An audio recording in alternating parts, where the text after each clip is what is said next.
teko nyong kaget aduh iki beto nopo bungkus petak iku isine nopo ilo gendok oleh kang larang pitukone yen wong tresno saguh mawon apa iya mula gendok aja gampang nesu entuk bela jebulane sing rawuh garwane dhewe aduh rama lawuh jangan asal ora ono asal kok ora ono jangan asem rama yen duweni bojo pikire ayem watone padha gelem rama arep mindo lawuh jangan koro ora ana karo arep mindul lawuh jangan karo yen wis karo bojo tansah setya watone padha setya rama arep mindul lawuh jangan blonceng ora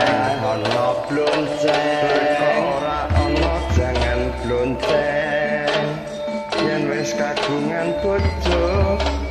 ora bakal ngeleweng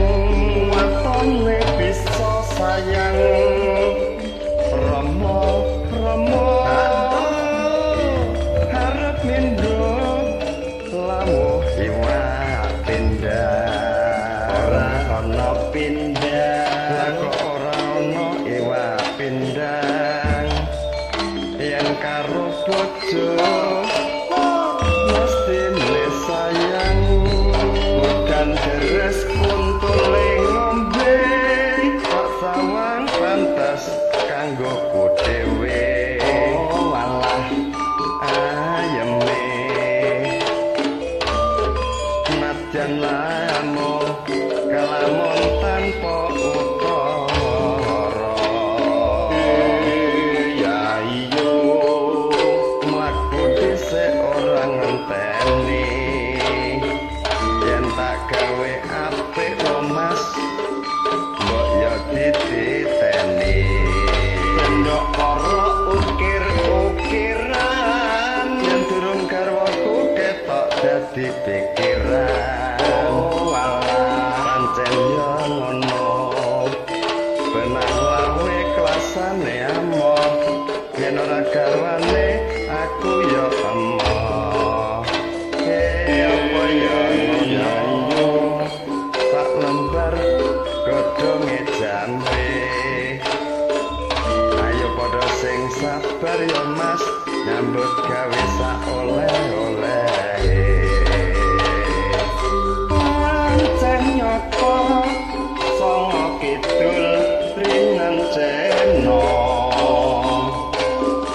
maju mundur kabeh sampur jaga bentor mangayu budaya luhur iki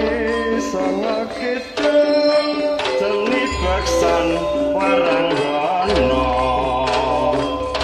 tradisi luhur ana ing tanah Jawa